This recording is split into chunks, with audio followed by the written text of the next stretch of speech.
खुलुमबाय relive news 24 निफ्राय आं अन्जु ब्रह्मआ मोनसे फोरमायनो गोनां खौरां फोरमायनो आवगायदों। दिनै सासे गेदेमानिफ्राय माखासे सोंलुनि फिननायनि गेजेरजों फोरमायनो आवगायदों। दा जोंजों दं बिटिसिनि सासे गोख्रों दैदेनगिरि, बिटिसि बिसायख'थिनि 14 नं चिरां दुवारनि बिजाथि, बिटिसिनि बारग' डिपुटि चिफ खाम्फा बरगयारि। गिबियावनो सासे बिजाथि हिसाबै बेसेबां साखाफारा जाखो होननानै सोंनायाव बिथाङा 80% भटआ गावनावनो गोग्लैगोन होनना फोरमायो। गाबोन सानसेल'सै फैगौ 10 अक्ट'आवनो भटआ जागोन। दा बयबो पाब्लिकआ माने बबे पार्टिनो भट होगोन बे थागथियारि जाजोब्बाय। आङो बिजाथि हिसाबै आंनि समस्थियाव आंहा प्रतिद्वन्दिता गैया होननानैनो बुंजायो जे जोङो रायजो राजाया दा 80% बर', राभा, बेवहाय थानाय राजबंशी, मुस्लिम, सूत्रधर, नेपाली, आदिबासीफोर गासिबो बिपिएफनो भट होनो होननानै थागथियारि जानानै दङ। 80% भट मोनगोन जों आउट अफ 52,000। बिथांनि बियाबाव बिथांनि हेंथायै गसंनाय इउपिपिएलनि बिजाथि रनजित बसुमतारिया इउपिपिएलनि बिजाथि जानानै बिथांनि हेंथायै गसंनायनि सोमोन्दै सोंनायाव बिथाङा सावरायग्रा बसुमतारिखौ रायखांनानै फिन होयो। रनजित बसुमतारि बिथांनि जि आफादनि गाहाय सावरायग्रा बसुमतारि बिथाङा बिपिएफआवनो दङ आरो बिथाङा बिपिएफनिनो सासे बिजाथि। दा बि फेरेंगा बिथाङा मानो इउपिपिएलजों थांदों बेखौ दिनै रायजो राजाफ्रा मिथिगौ आरो बि फेरेंगाया सोर, बबेनि, बे खोथा बाथ्राफोरखौ गासैबो रायजो राजाफ्रा रायज्लायनानै दिनै बिनो भट होनो नाङा होननानैनो पाब्लिकआनो बयबो गसंदों। इउपिपिएलआ दिनै गुबुन गुबुन समस्थिनि बायदि आंनि समस्थियावबो गोख्रोङै आंखौ फेजेननायनि हाबाफारि लानानै जेरैखि जाया फेजेनथारनांगौ होननानै खामानि मावगासिनो दङ। मोजां जादों।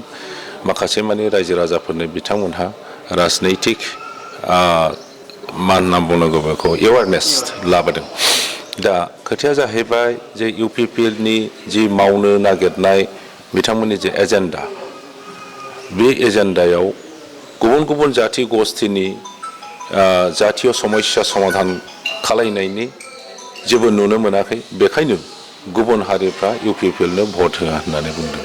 बिटिसिआव जुदि इउनियन लाबोनांगौबा, बेवहाय जुदि सान्थि प्रतिष्ठा खालामनांगौब्ला, जोंनि गेजेराव राजनैतिक भाबै, समाजनैतिक भाबै, सामाजिक भाबै जुदि एकता लाबोनांगौब्ला, खौसेथि लाबोनांगौब्ला, बिभिन्न भाषा भाषी, बिभिन्न धर्मावलम्बी, बिभिन्न जाति गस्थिनि गेजेराव, अब्ला जोंनि जि खामानि मावनाय बा जोंनि जि उद्देश्य बा नोजोर, बे नोजोरा इनक्लुसिभ जानांगोन बयबो जाति गस्थिखौ लानानै। नाथाय बि फेरेंगा बिथांमोनहा बा इउपिपिएल बिथांमोनहा दिनै खालि बर'नि खोथा बुंदों। बेखाय बिथांमोननि पलिटिक्सआ सास्टेनेबल नङा। बिटिआर एकर्डनि सायाव सोंलु सोंनायाव बिथाङा फिननायाव बिथाङा माखासे गैयै एबा खहा गोनां क्लजफोर दं होननानै रायखाङो। बिटिआर एकर्डआ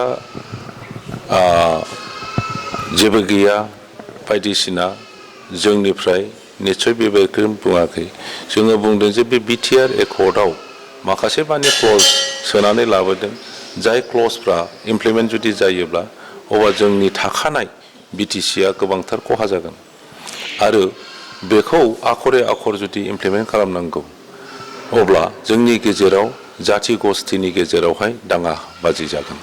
मानो होनना बुङोब्ला बे एकर्डआव जोंनि थाखानाय बिटिसिनि गोबां गामिखौ दानख'नायनि खोथा दिनै ओंखारगासिनो दङ।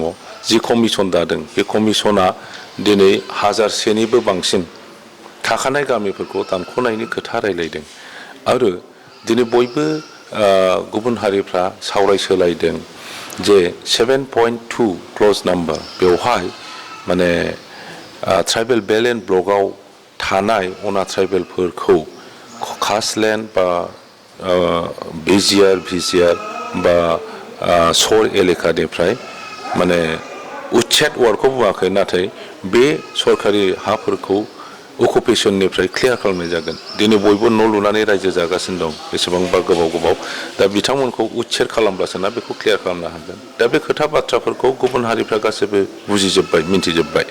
ओंखायनो जोङो बुंदों जे बे बिटिआरआव माखासे माने क्लज दं जायआ आननेसेसारि आरो बिटिसिखौ माने हानि खालामगोन आरो बे एकर्डआव माखासे क्लसेसफोर दङ जायखौ इमप्लिमेन्ट खालामोब्ला जोंनि गेजेराव जाथि गथ' दांगा हांगामा फैगोन। बिथाङा बिटिसिआव 17 बोसोर खुंथायनि बिबानाव थानानै बेसेबां जाफुंसार खामानि मावनो हाखो आरो बेसेबां मावबावनांगौ दङ होनना सोंनायनि फिननायाव बिथाङा बिटिसिखौ लाथिख'निफ्राय जागायनानै गोबां जौगाखांनाय लाबोनो हाबाय आरो माखासे मावबावनांगौ होननानै फोरमायो। आं बुंनाय आरो रायजो राजाफोरनि नुनाय आरो फिल खालामनाय बे एखे जागोन। जेब्ला 2003 सनाव बिटिसि दादोंमोन जोंनि बिटिसिआव जेबो गैयामोन होननानै बुंजायो। शून्यनिफ्राय जोङो आरम्भ खालामनांदों जोंनि ससियेल डेभेलपमेन्टनि थाखाय, इक'नमिक डेभेलपमेन्टनि थाखाय, एडुकेसन डेभेलपमेन्टनि थाखाय। दिनै एडुकेसन सेक्टराव गोबांथार खामानि जादों। बेवहाय क'क्राझाराव गंनै इउनिभारसिटि खालामनाय जादों, जेरावहाय गंसेबो क'क्राझार ITI बादै टेक्निकेल इनस्टिटिउट होननाय गैयामोन। बेवहाय गंनै इन्जिनियारिं कलेज बानायनाय जादों, मेडिकेल कलेज बानायनाय जादों। 23 कलेजेस 12B स्टेटास लाबोनानै दिनै मोजाङै सालायनो हादों, सास्टेनेबल जादों। गतिके एग्रिकालसार सेक्टराव जेरावहाय इरिगेसन गैफेरामोन जोंनाव 274 फिसा इरिगेसन खालामनानै होनाय जादों। मेकानाइजेसन फिल्डआव जेरावहाय ट्रेक्टर गंसे गैफेरामोन बेवहाय आंहा एक्जेक्ट नाम्बारखौ बुंनो हाया, बाट देन most probably more than 3,000 tractors दिनै बिटिसि एरियायाव हाबदों। गतिके बेफोरो मोनफा मोनफा डेभेलपमेन्टनि बिसय। जोंनि जायगायाव कारेन्ट गैफेरामोन, दिनै कारेन्ट होजोबनो हाबाय 90%। जोंनि जायगायाव जेसेबां सरलथा गिदिर गिदिर दै दङ, नोङो संकसनिफ्राय आरम्भ खालामनानै हेल, ओरैहाय साम्पा, नोङो आइ दै, बेखि इत्यादि बे दैफ्राव दालां होनाय गैफेरामोन। जोंनि ओनसोलाव फिसा कालभार्टबो गैफेरामोन। दिनै थाउजेन्डस अफ कालभार्टस जोङो खालामदों। लामाफोरखौ जि उडेन ब्रिजेसमोन बेखौ कंक्रिट ब्रिजआव ट्रेन्सफर्म खालामनो हादों। गामिनि लामाफ्रा नोङो साइकेलबो नारजायामोन, दिनै बेवहाय बलेर' सालायगासिनो दं। जायफ्रा जेबो मावाखै होनना बुंदों बिथांमोनहाबो स्करपिय' सालायगासिनो दं। बेफोरनो मोनफा मोनफा जोंनि परिबर्तन। दिनै UPPLआ जेरैबायदि परिबर्तननि अर्थ बुंनो नागिरदों जे BPFनि जायगायाव UPPL फैनायखौनो परिबर्तन होननानै बुंदों। नाथाय जोङो शून्यनिफ्राय आरम्भ खालामनानै दिनै गोबां जोंनि जिबन थांना थानायनि बेलायाव परिबर्तन जों लाबोखाबाय। शिक्षानि बेलायाव जथेस्थ' परिबर्तन फैबाय, जाथायतनि बेबस्थायाव गोबां परिबर्तन फैबाय, कृषिनि फिल्डआव गोबां परिबर्तन फैबाय, टुरिज्म होननाय जोंनाव गैफेरामोन, दिनै टुरिज्मआ गोबां रेभिनिउ लाबोनायनि बेबस्था खालामनानै होबाय, एमप्लयमेन्ट अपरचुनिटि होबाय, मानसिफोरनो टुरिज्म बिजनेसनि सम्पर्के मिथिहोबाय बा खामानि मावहोनो सुबिदा होबाय। बेबायदिनो गोबां जोंनो परिबर्तन फैदों आरो साबसिन खालामबावनांगोन। दा साबसिन खालामबावनांगौब्ला जोङो राजनैतिक भाबै बिभिन्न जाथि गस्थिफोरखौ एकत्रित खालामनानै जोंनि जि प्रयजनीय बस्तु बेखौ जों दाफुंना लानांगोन, सरकारनिफ्राय आदाय खालामना लाबोनांगोन। बेवहाय दिनै UPPL MP इलेक्शनसिम मामोन UPPमोन, बेनि आगोलाव मामोन PCDRमोन, बेनि आगोलाव मामोन डाबल Pमोन। नामाकरणखौ चेन्ज खालामबाय थानानै, हलनि खालामबाय थानानै बिथांमोनहा गोदान खोथा बुंनो नागिरदों, खिन्थु खुनु खोथाया दसेल' सोलिदों। एसे समय थांनाय लोगो लोगोनो बिथांमोननि बुंनायफ्रा जे भुल बा बिथांमोननि बुंनायफ्रा जे नङा बेयो प्रमानित जादों।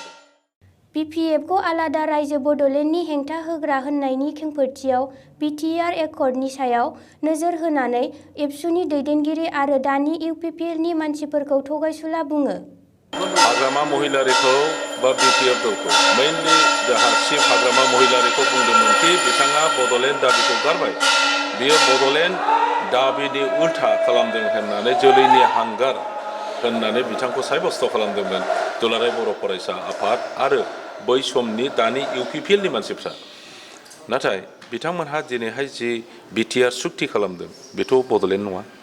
बिथांमोनहा एफा गोलाव रायजो राजाफोरखौ खस्थ' होनानै जि बड'लेण्डनि आन्दलन खालामबोबाय, गारि घरायै हाइवे होबथायो, रेलवे होबथायो, बायदिसिना बन्द' बोसोर थ' फैयै सोरखौबा मोनसे खोथा बुंनाया दिनै प्रमानित जायाखै होनबा जे बिथांमोनहा थगायदोंमोन, BTR लाबोबाय, बियो जे रायजो नङा, बियो जे BTCजोंबो समान नङा, बेखौथ' दिनै रायजो राजाफ्रा क्लियार जाबाय। गतिके थगायग्राया सोर बेखौ दिनै रायजो राजाया सिनाक्त खालामबाय। फैबाय थानाय समाव जुदि देरहायो आरो गोहोआव थायो अब्ला बिटिसिआव मा मावनांगौ दंबावो होननानै सोंनायनि फिननायाव बिटिसिनि मावनांगौआ जागायदोंल' होननानै गोबां खामानि मावबावनांगौनि खोथा रायखाङो। जोंहा मावनांगौआ दा आराम्भल' जादों। जों बुंदों शून्यनिफ्राय जोङो जागायबाय आरो दा मोनथामल' खोथा बुंदोंमोन जोङो जे जोंनो मा नांगौ, जोंनो पिस, इउनिटि, ओमफ्राय मा होनोमोनलाय डेभेलपमेन्ट। बे मोनथामल' बुंदों। थ' शान्ति, एकता, उन्नयन बे मोनथामल' खोथा बुंदों जों। नोंनो बिराद बिल्डिं बानायना होगोन, नोंनो थाखा होगोन, नोंनो साख्रि होगोन होननानै जों माब्लाबा बुङाखै। मोनसे असान्त ओनसोल नङामोन होनबा, डिस्टार्ब एरिया होननानै सारा वर्ल्डआवनो मिन्थिजाबायमोन।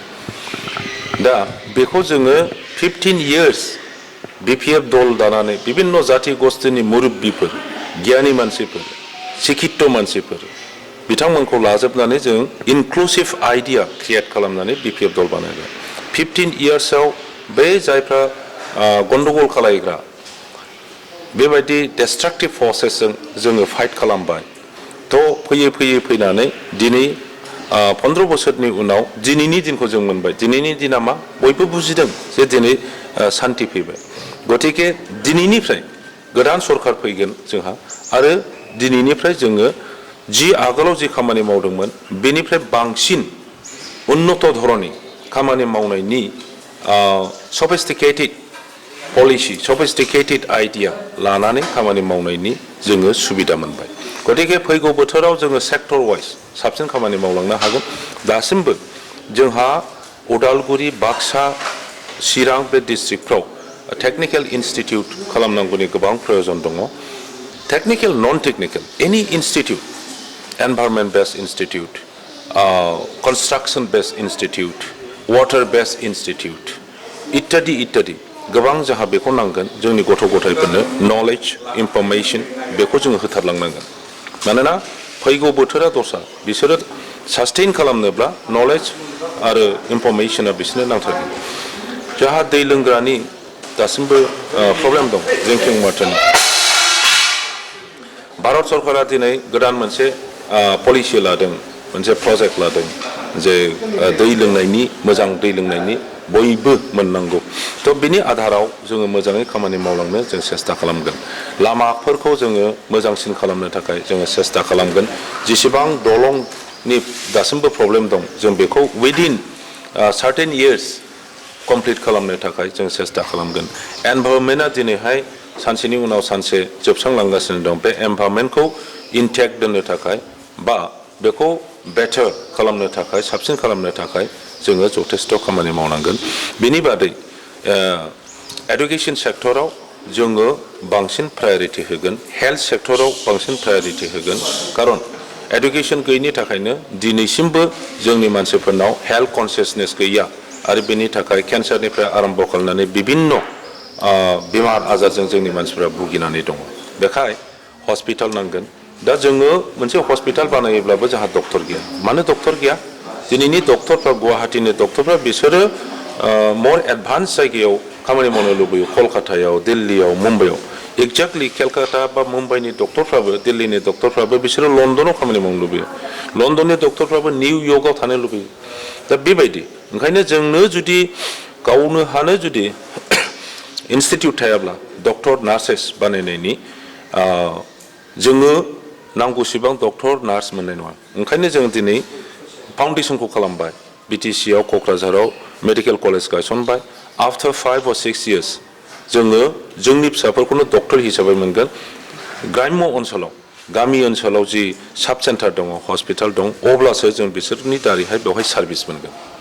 बे समाव सासे बिटिसिनि दैदेनगिरि हिसाबै बिटिसिनि रायजोफोरखौ माबाफोर खावलायनांगौ दङ नामा होननायाव बिथाङा भट होनायनि मोन्थाया गावबा गावनि बिबेकनि सायावब्लाबो गोबां खामानि मावनो बड'लेण्डआव बर'फ्रा बिग ब्रादार जानो नांगोलाव भट होनो खावलायो।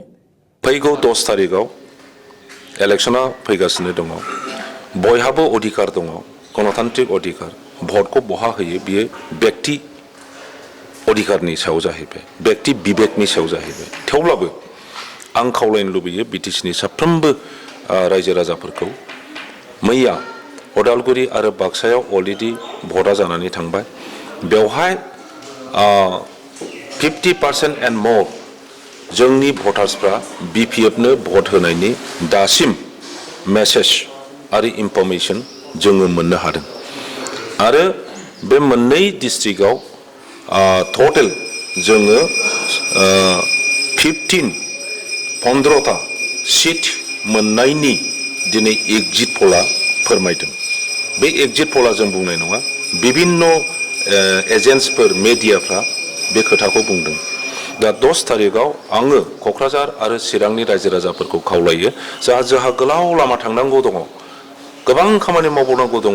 आं दहाय जायफोरखौ बुंदों, बिभिन्न जाति गस्थिनि गेजेरावहाय जोङो खौसे लाबोनानै बर'फ्रा बड'लेण्डआव बिग ब्रादार हिसाबै जोङो खामानि मावलांनांगोन, बयखौबो बजबनानै लानो रोंनांगोन। बेखाय ओनसोलाव इउनियन खामानि मावनाय, ओनसोलाव सान्थि प्रतिष्ठा खालामनाय, ओनसोलाव जोंनि जाति गस्थिनि गेजेराव एकता लाबोनायनि सार्थआव जोङो नांगोलाव भट होनानै हाग्रामा महिलारि बिथांखौ सिफ खालामनानै फैगौ बोथोराव आरो रायजो राजाफोरनो मोजां सार्भिस, मोजां खामानि मावनो थाखाय जोङो सुबिदा होनांगौ। बेनिखायनो बयखौबो आङो नांगोलाव भट होनो थाखाय खावलायबाय। दिनैनि फोरमायनो गोनाङा एसेनोसै। गोजोन्थों।